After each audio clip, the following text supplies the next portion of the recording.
Ya, jadi hari ini sebetulnya tadi ada rencana saya untuk luring ya pertemuan kita, namun memang karena, eee,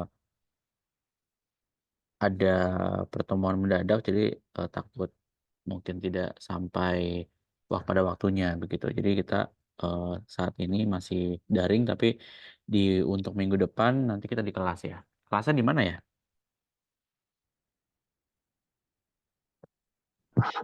Di G. IG.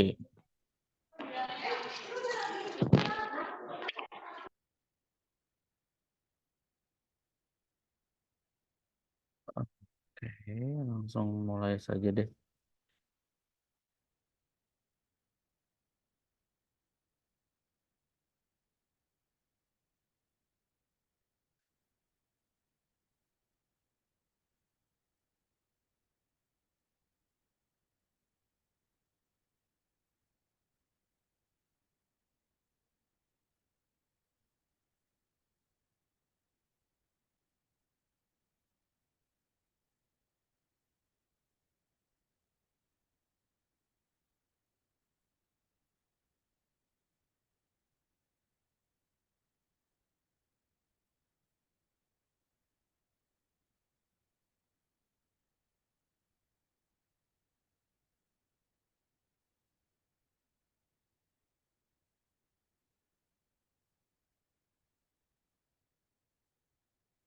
Ya, oke, teman-teman semua. Jadi, hari ini kita membahas konsep dasar dari perpajakan dahulu.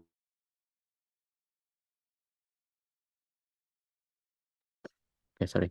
Kurang lebih apa yang saya ingin sampaikan hari ini adalah mengenai definisi perpajakan secara umum itu seperti apa, kemudian, jenis-jenis pajak, kita juga nanti, mempelajari asas pemungutan pajak, kemudian, ketentuan umum perpajakan, dan nanti di akhir sesi kita ada beberapa mungkin ada, pembahasan struktur ya, studi kasus mengenai tugas-tugas perkuliahan yang untuk kita bahas di minggu depan. Ya, nah sebetulnya, apa sih pajak dan kenapa gitu kita harus bayar pajak? Ada yang tahu nggak?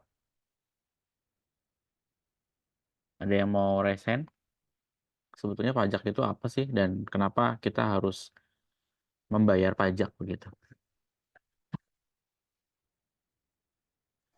Mungkin saya coba, Pak. Boleh? Pajak itu menurut undang-undang adalah kontribusi wajib yang terutang oleh orang pribadi atau badan yang bersifat memaksa berdasarkan undang-undang dengan tidak mendapatkan timbal balik secara langsung, Pak. Oke. Jadi tadi kata kuncinya ada, bersifat memaksa dan ada timbal balik secara tidak langsung. Nah, pertanyaan kemudian itu kenapa sih kita harus membayar pajak gitu ya? Kan tadi dibilang, eee, pajak itu sifatnya memaksa gitu kan. Nah, boleh tidak kita tidak membayar pajak? Kalian sudah bayar pajak belum? Belum, Pak, karena belum berpenghasilan. Masa? Apakah pajak untuk berpenghasilan semua? Mungkin Enggak, Pak. langsung ya, Pak, seperti PPN. Tidak, Pak. Ya, eee, s dari hal yang simpel misalnya ya, ketika kalian, nongkrong di restoran begitu, itu kan sebetulnya ada pajak yang timbul ya. Nah, itu sebetulnya kalian bukan secara tidak langsung ya, malah secara langsung kalian sebetulnya membayar pajak begitu. Jadi ada pepatah yang bilang pajak itu sebetulnya sudah sejak lahir gitu. Jadi pada saat kita lahir, kita sudah, terkena apa ya namanya ya, subjek pajak gitu. Baik itu misalkan rumah kita setiap tahun, dari orang tua kalian membayar namanya pajak bumi dan bangunan gitu. Kita beli, sembako misalnya itu juga ada pajaknya. Jadi sebetulnya pajak itu dekat dengan kehidupan kita sehari-hari. Nah, tadi ada statement saya belum pajak karena karena apa namanya? Sebentar. Tadi ada yang bilang saya belum bisa bayar pajak karena saya belum punya penghasilan gitu. Nah, nanti kita akan bahas di slide selanjutnya. Nah, itu terkait dengan subjek dan objek pajak itu sendiri. Nah, sebelum kita bahas secara teori dan lain-lain ya, saya ingin membawa kalian kepada data-data di Indonesia gitu ya, data APBN, anggaran belanja negara ya di Indonesia selama kebetulan datanya yang baru saya ini itu sampai 2021. Saya belum sempat mengupdate lagi. Nah, kalau kalian lihat yang berwarna kuning itu merupakan pengeluaran ya, pengeluaran belanja negara gitu. Sementara yang berwarna biru ini eh, penerimaan pajak di Indonesia. Ya, Mas Hasan boleh di mute dulu. Muhammad Hasan Sazli. Iya Pak, baik Pak. Oke, makasih ya. Ya, jadi begitu ya. Yang berwarna kuning itu menunjukkan pembelanjaan negara, tingkat pembelanjaan negara. Nih sejumlah 2.000 triliun. Nah, ini semakin tahun semakin naik nih trennya gitu ya. Bahkan di tahun 2020 sampai 2021 ini mengalami lonjakan yang signifikan, bisa sampai sekitar 40% ya. Hampir 30 sampai 40% gitu. Tingkat lonjakan pengeluaran negara. Tapi ini berbanding terbalik dengan penerimaan pajak di Indonesia. Nah, kalau kita lihat di tahun 2017 itu mengalami kenaikan signifikan di tahun 2018 sampai 19. Tapi itu menurun di tahun 2020 sampai 2021. Kira-kira karena apa? Ada yang tahu nggak karena apa? Pendapatannya naik tapi sorry, pengeluaran belanjanya naik signifikan tapi justru pendapatan pajaknya turun. Kira-kira ada yang tahu kenapa?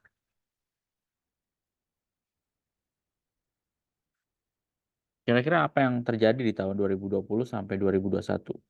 COVID nggak sih? Ada COVID ya. Jadi ada COVID. Kalau kalian lihat dampaknya COVID itu kan kemana-mana. Tidak hanya di sektor privat begitu ya. Tapi sektor yang lain juga terlibat. Mulai dari kita sendiri yang mahasiswa universitas.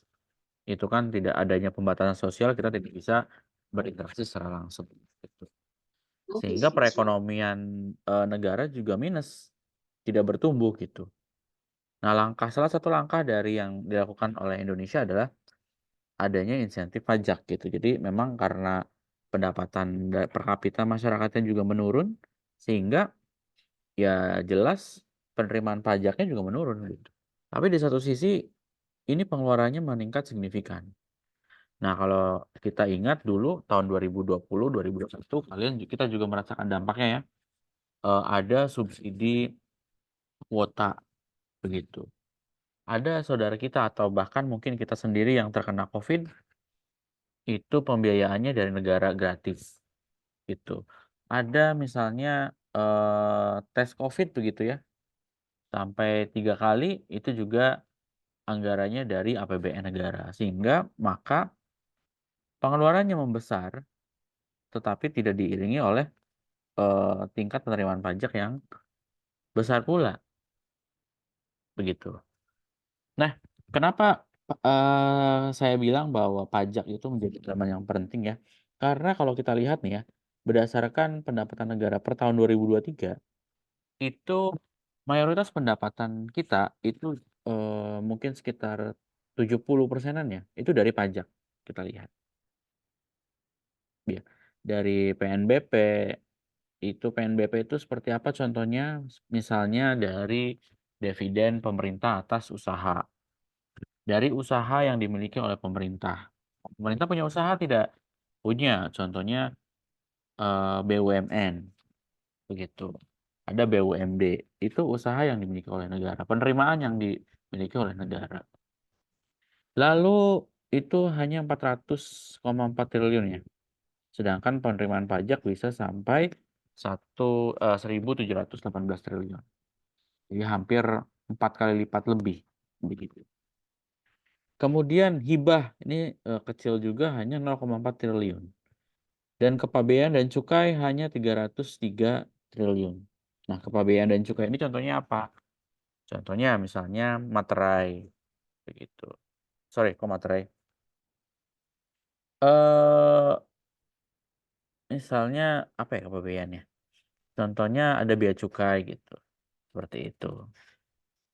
Yang ketika ada barang yang masuk, nah itu kita alokasinya di situ.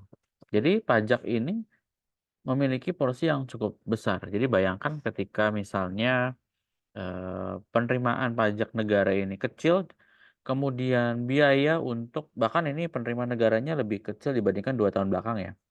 Dari 2018 sampai 2009 itu sangat jauh dibandingkan dengan 2020. Nah, oleh karena itu ketika Eee, pajaknya juga yang diterima kecil, maka kemudian nanti alokasi APBN atau pelayanan kepada masyarakatnya juga tidak optimal. Nah, nanti kalian bisa belajar mengenai APBN di, mata kuliah akuntansi sektor publik misalkan atau, yang sektor publik lainnya. Nah, ini, tadi mengenai pendapatan negara totalnya 2000 ini semenjak 2022 ya, apa sih namanya, refocusing pada tahun untuk tahun 2022 ini penerimaan totalnya 2,463 gitu. Sementara perpajakan, itu hampir tumbuh 55%, seperti itu. Ini dari proyeksi 2023 ya. Nah 2023 kan sebetulnya belum nih.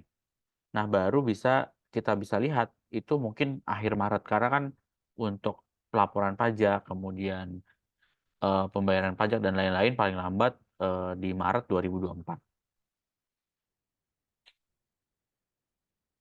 Nah, sebetulnya ada tidak negara yang tidak memberlakukan pajak? Kira-kira ada nggak, teman-teman semua? Kalian pernah tahu negara yang tidak memberlakukan pajak? Ada Pak. Ah, apa tuh? Negara apa kira-kira? Kalau tidak salah Ilham. itu Pak apa negara di Timur Tengah seperti Qatar gitu Pak. Timur Tengah ya? Ya, Dia ada Qatar, ada Uni Emirat Arab Arab. Saudi. Dia seperti itu Pak. Yang saya tahu Pak. Qatar nggak ada. Ini Unit Emirat Arab ya, karena mereka memang tidak ada pajak, karena di sana juga pertama dari pendapatan per kapitanya memiliki salah satu yang tertinggi di dunia, begitu. Kemudian ada, Oman juga, Kuwait gitu. Jadi memang mayoritas di Timur Tengah ya. Nah nanti, kita juga nanti ada tugas dari teman-teman kenapa sih kira-kira apakah efektif atau tidak gitu ya negara dengan, tanpa ada pajak penghasilan.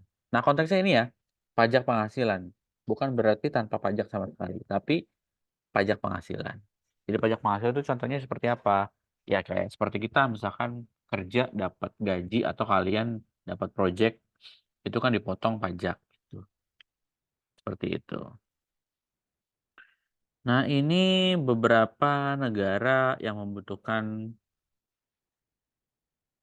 sorry, alokasi pajak itu untuk apa saja gitu ya. Nah kita bisa lihat misalnya seperti subsidi BBM, kemudian untuk pelayanan kepada masyarakat misalnya.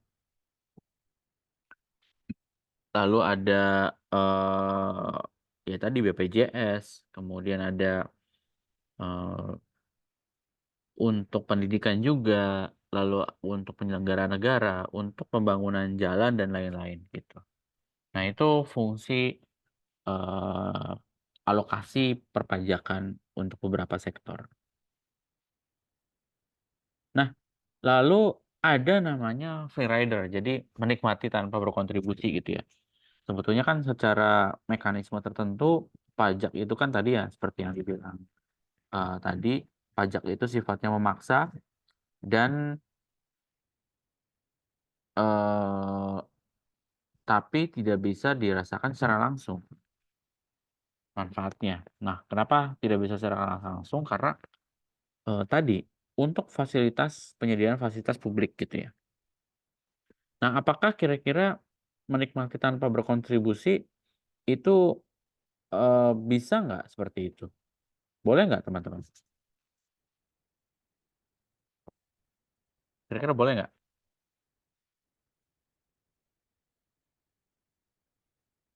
Ada yang berpendapat?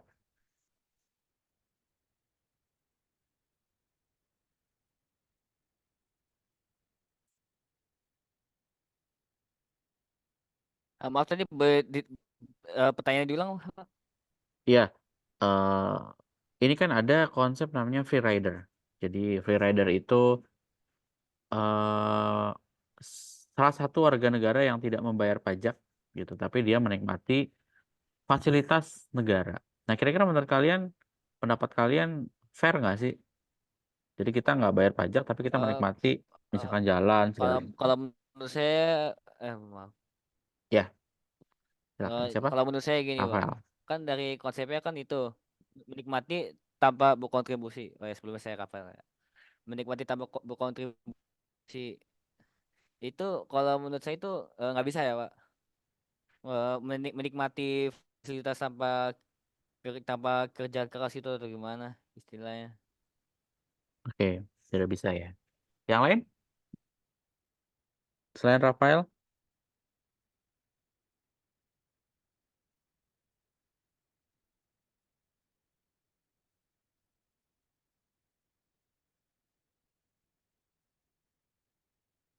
ada pendapat lain? Saya Pak, Ya, Khotimah Hisham.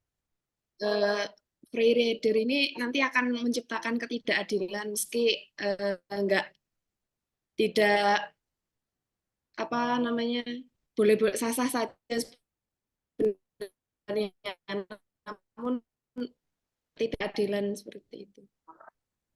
Oke. Ya, nanti oke, makasih. Terima kasih bagi teman-teman yang sudah mau berpendapat gitu ya. Jadi memang sebetulnya pajak sendiri itu kan nanti ada asas perpajakannya ya. Boleh tidak gitu gitu kan. Misalkan menikmati tanpa berkontribusi. Nah, itu nanti mekanismenya ada asas-asas yang nanti dijelaskan kemudian. Tapi pada prinsipnya sebetulnya konsepnya tidak mungkin gitu kan dalam kehidupan bernegara kita hampir tidak mungkin ya membayar pajak. Hampir tidak mungkin. Tapi bisa jadi tidak ada yang membayar pajak. Contohnya misalnya ada yang memang hidupnya di pedalaman gitu kan. Mereka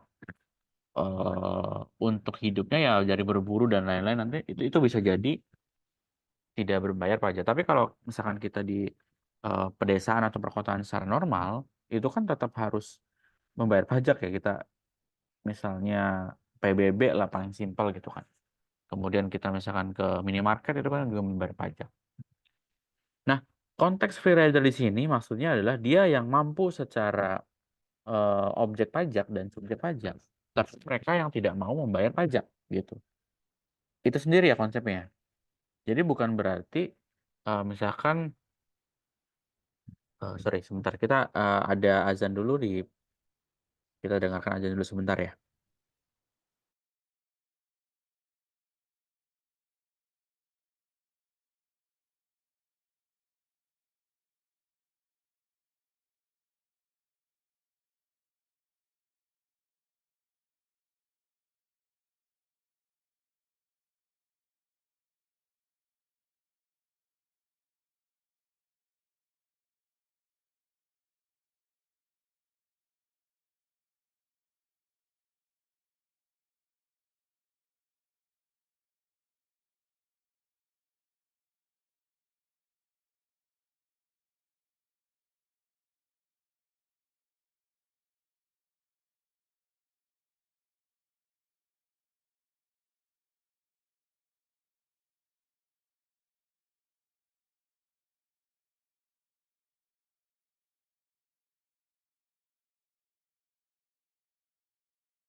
Oke, baik ya.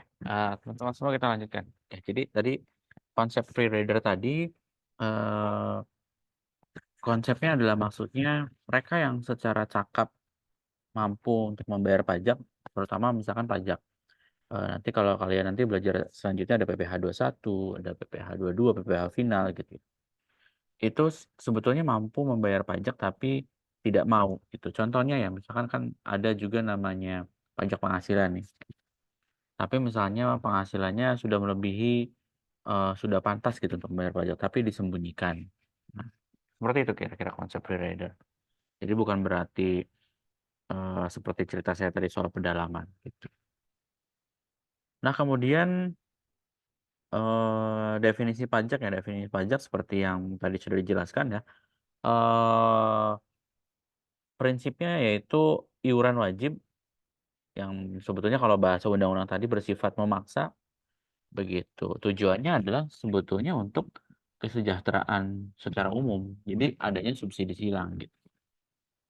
Misalkan kita penghasilan sekian, maka kita penghasilan juga berbeda ketika misalkan teman kita yang lain penghasilannya lebih besar dari kita. Seperti itu. Itu definisi pajak. Nah, unsur-unsur pajak itu tujuannya dari iuran dari rakyat kepada negara, kemudian diatur berdasarkan undang-undang gitu.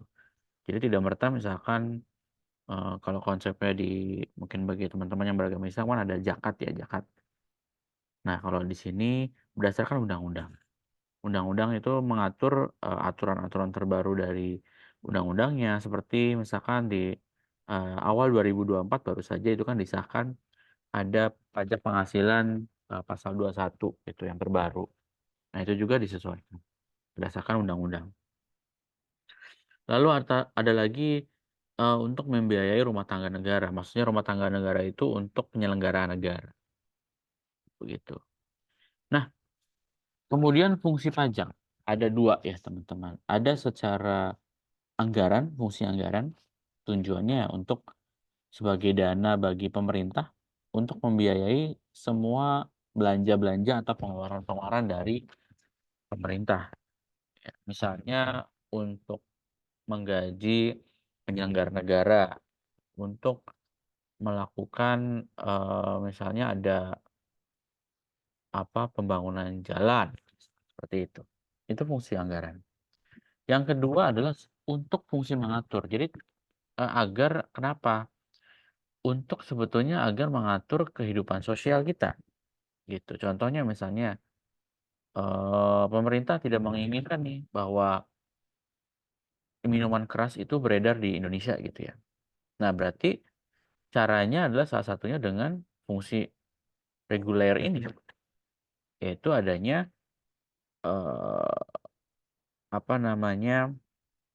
kebijakan untuk barang pajak untuk minuman keras itu misalnya lebih gede gitu, seperti itu.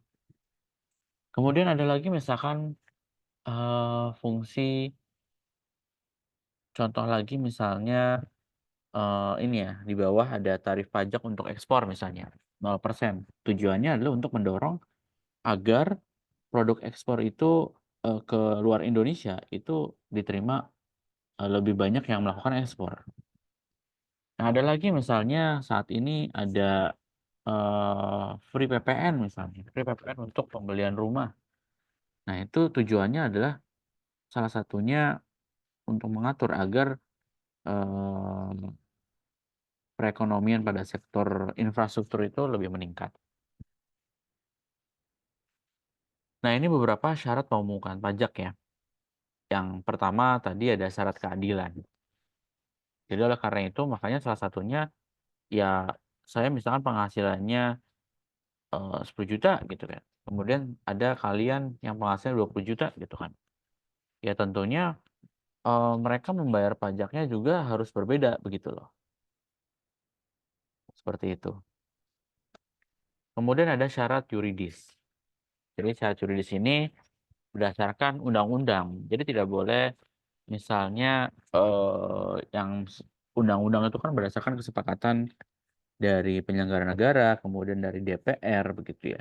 Jadi itu harus berdasarkan payung hukum undang-undang. Kemudian ada syarat ekonomis. Jadi syarat pemungutan pajak juga tidak boleh yang sampai mengganggu perekonomian gitu. Misalnya pajaknya sampai 80% gitu. Ya itu kan sangat mengganggu kegiatan perekonomian kita begitu kan. Lalu ada lagi namanya syarat finansial. Jadi pemungutan pajak harus efisien sesuai dengan tadi ya fungsi anggaran pemerintah dan sebisa mungkin ya pemungutan pajak tuh harus paling rendah gitu. Dengan mempertimbangkan beberapa hal tadi ya tentunya. Kemudian yang terakhir ada syarat sederhana. Jadi intinya tidak mempersulit begitu ya. Misalnya untuk membayar pajak aja kita harus kemana-mana gitu kan. Seperti itu. Nah ini beberapa teori-teori yang mendukung pemungutan pajak nanti barangkali teman-teman tertarik di riset perpajakan. Ada teori asuransi, ada teori kepentingan, sampai dengan teori asas daya beli. Nah teori asuransi itu bagaimana? Artinya bahwa negara itu memang melindungi keselamatan baik berupa keselamatan jiwa gitu kan maupun keselamatan harta benda yang lain misalnya gitu.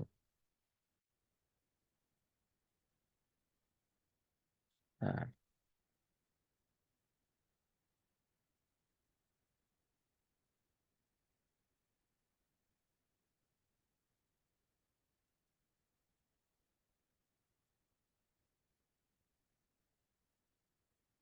lalu ada teori kepentingan. Nah, jadi pembagian beban pajak artinya pajak yang harus dibayarkan oleh masyarakat itu didasarkan kepada kepentingan masing-masing orang gitu. Kemudian ada juga daya pikul. Nanti teman-teman untuk teori bisa dibaca sendiri ya. Nah, yang paling penting lagi hukum pajak ya. Ada dua. Ada secara material dan ada secara formil. Yang tadi kita katakan bahwa memang dasar dari pemungutan itu berdasarkan undang-undang. Begitu. Tetapi undang-undang tersebut isinya membagi kepada pajak formil dan material. Gitu. Jadi pertama pajak material itu apa sih sebetulnya? Jadi norma yang menerangkan misalnya perilakunya, perbuatannya yang dikenakan pajak misalnya. Siapa yang dikenakan pajaknya, subjek pajak gitu ya. Misalnya si X apakah sudah berpenghasilan ataupun tidak. Sementara kalau objek pajak misalkan barang mewah, misalnya ada perhiasan nilainya ratusan juta atau mobil yang misalkan harganya ratusan juta begitu. Itu disebut pajak material yang memang berapapun besarnya yang dikenakan tarifnya itu harus berupa dari hukum pajak yang berlaku. Sementara jika hukum pajak formil itu turunannya gitu ya. Bagaimana caranya? Ada tata caranya. Nah, itu biasanya ada di dalam buku ketentuan umum dan tata cara perpajakan. Teman-teman bisa download secara gratis di internet gitu. Nah, ini pengelompokan pajak. Jadi ada beberapa hal ya menurut golongannya misalnya ada pajak langsung dan ada pajak tidak langsung. Pajak langsung contohnya ya ini dari pajak penghasilan. Misalnya saya punya penghasilan dari gaji tetap begitu ya. Nah, itu kita dipotong. Atau kita menjadi narasumber kegiatan gitu ya. Kita menghasilkan dana dari situ itu juga dipotong. Kemudian ada pajak yang secara tidak langsung.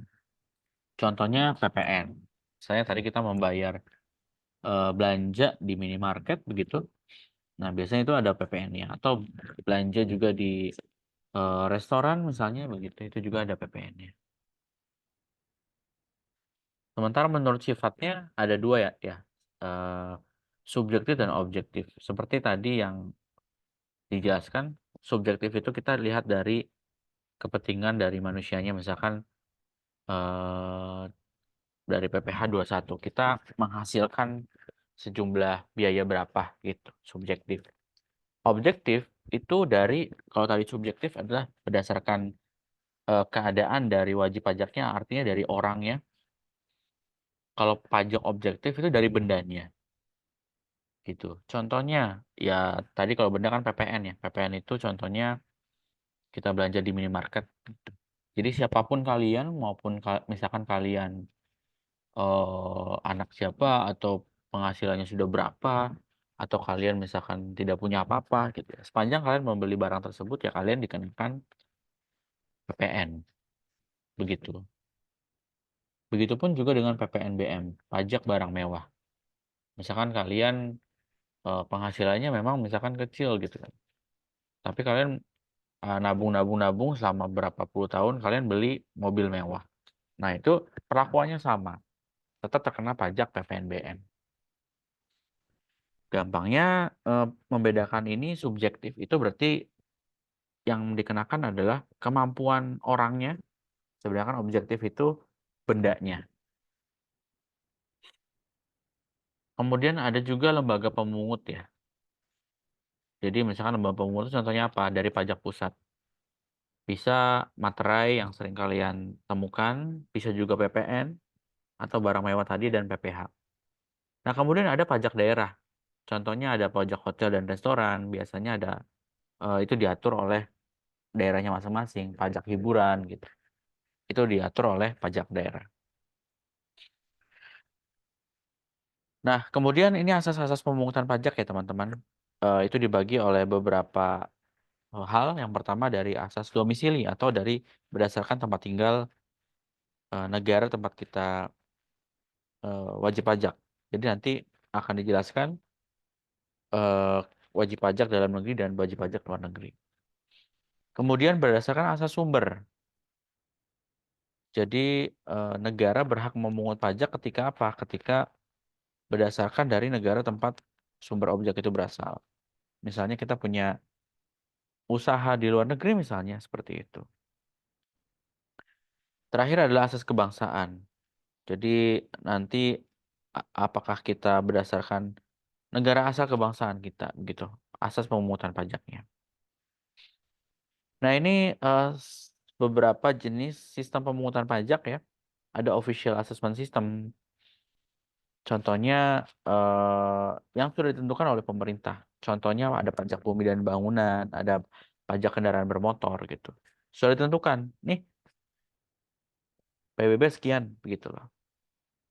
Sementara ada namanya self assessment system melalui surat pemberitahuan tahunan. Nah, ini yang mungkin nanti dari banyak pengusaha-pengusaha atau individu, termasuk misalkan dari orang tua kalian, melaporkan surat SPT yang terakhir bulan Maret itu. Begitu. Kemudian terakhir ada withholding tax system. Jadi memberikan kewenangan kepada pihak ketiga gitu ya. Contohnya ada kita menerima hadiah. Nah, itu biasanya kita dikenakan pajak. Hadiah dalam sebuah acara ya. Begitu. Nah, ini beberapa hambatan pemungutan pajak ya. Itu kalau ini dari beberapa teori ada perlawanan pasif dan aktif. Nah, perlawanan pasif itu misalnya belum semua masyarakat teredukasi ya bahwa pajak itu untuk dari kita dan untuk kita misalnya, seperti itu. Kemudian yang memang masih sulit dipahami oleh masyarakat. Jadi pajak itu belum tahu tata cara pemungutannya, belum tahu biasanya kan yang UMKM gitu ya, usaha kecil itu kan ada pajak final ya sebesar 1% gitu. Nah, itu belum dipahami semuanya oleh masyarakat, sehingga jangankan untuk membayar gitu ya, melaporkan saja biasanya sudah ketakutan gitu, takut misalnya kelebihan pajak, kelebihan bayar atau kekurangan bayar. Begitu. Kemudian sistem pengendalian belum dapat dilakukan secara baik. Sementara perlawanan aktif itu meliputi semua usaha dan perbuatan yang memang secara langsung ditujukan kepada fiskus ya atau pelaku gitu. Tujuannya untuk menghindari perpajakan.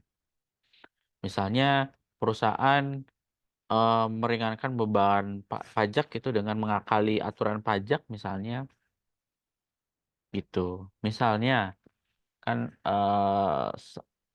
karyawan misalnya menerima ada pajak penghasilan.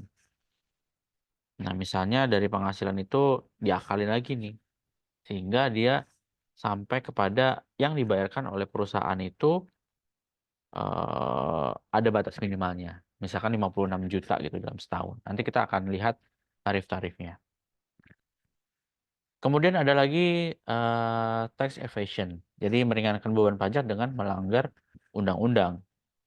Itu misalnya manipulasi pajak. Kan tadi ya di slide sebelumnya ada namanya self assessment system. Jadi kita mengisi SPT begitu. Jadi artinya kan yang tahu nominalnya berapa, kita punya apa saja itu diri kita sendiri.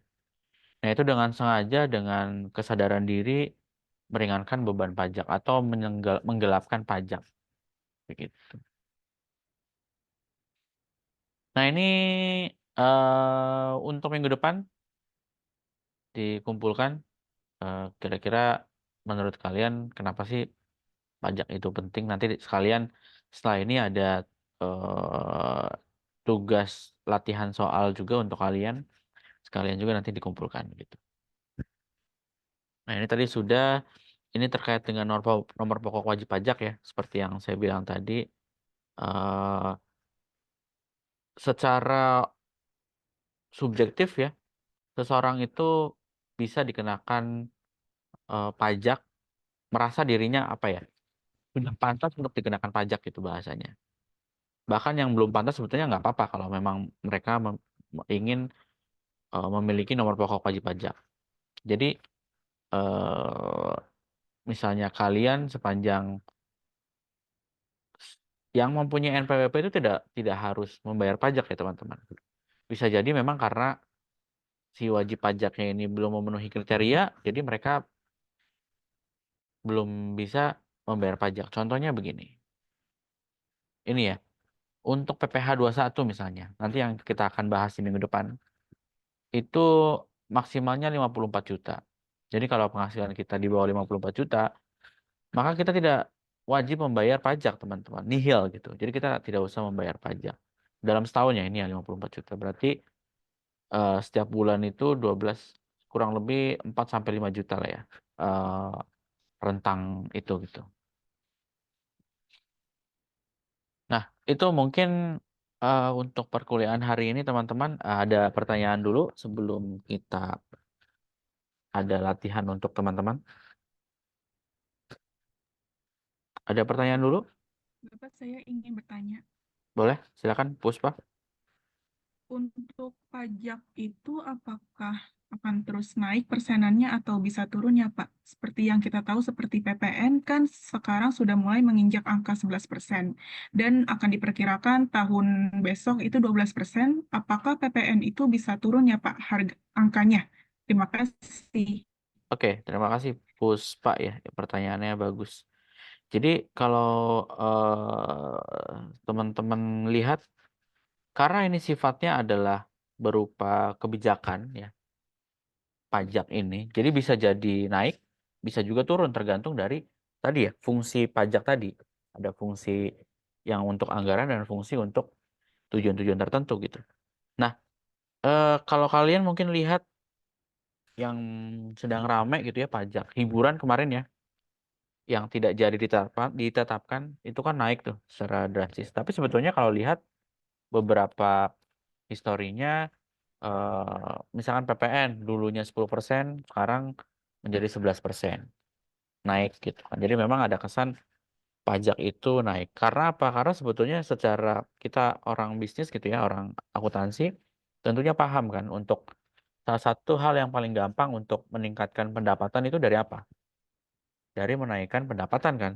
Nah, sementara kalau kita lihat dari negara itu sendiri, salah satu pendapatan terbesar oleh negara kan pajak. Jadi untuk meningkatkan eh, apa namanya penghasilannya ya mau nggak mau pajak itu dinaikkan. Tapi bukan berarti tidak ada histori gitu ya pajak itu bisa turun. Nah contohnya pajak final, PPh final untuk UMKM. Kalau kalian dulu mungkin mengikuti, dulu itu PPh final itu 1%. Ya sekarang semakin turun tuh menjadi 0,5% gitu. Kalau nggak salah. Jadi lagi-lagi ini sifatnya tergantung dari kebijakan pemerintah. Begitu. Itu Puspa. Kurang lebih. Ada lagi?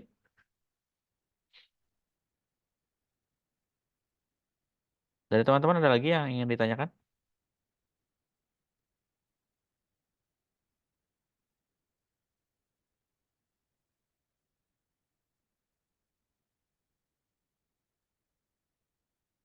Bapak, maaf, Ya? mau tanya. Ya, silakan. Untuk buku referensi dari perpajakan sendiri, kira ada nggak ya, Pak? Oke, biasanya kita ada banyak ya, tapi rujukan gini. Karena memang karena gara-gara gini nih, gara-gara aturan pajak itu di akhir tahun dan awal tahun itu cukup masif ya. Misalkan di awal tahun tadi ada peraturan PPh 21 yang terbaru gitu.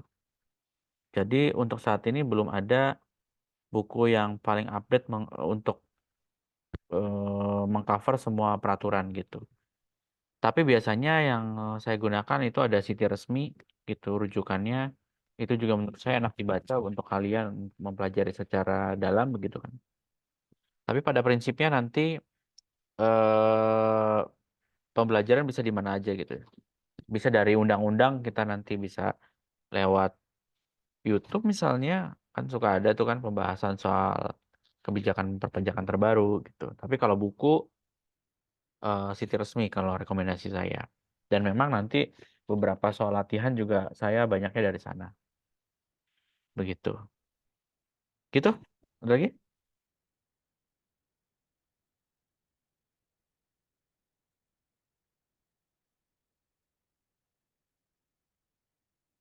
Cukup ya?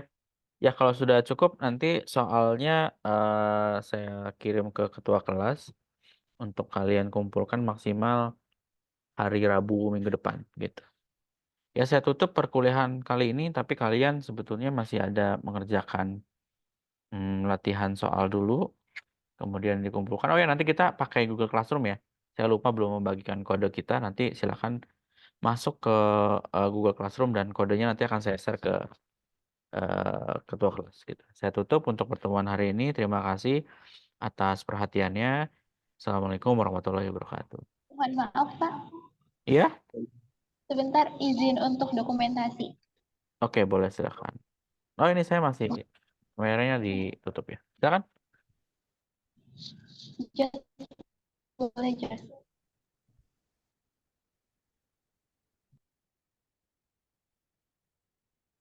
Ini masih ada beberapa yang belum nyalain, boleh tolong.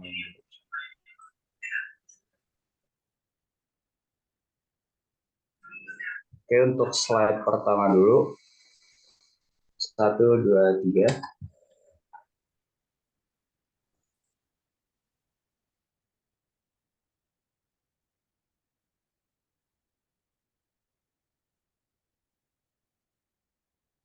Lanjut ke slide 2. 1, 2, 3.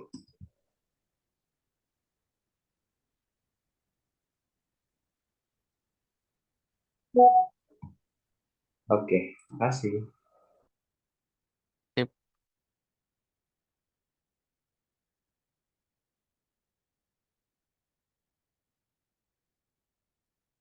Oke, terima kasih. Saya tutup Zoom-nya ya teman-teman. Mari.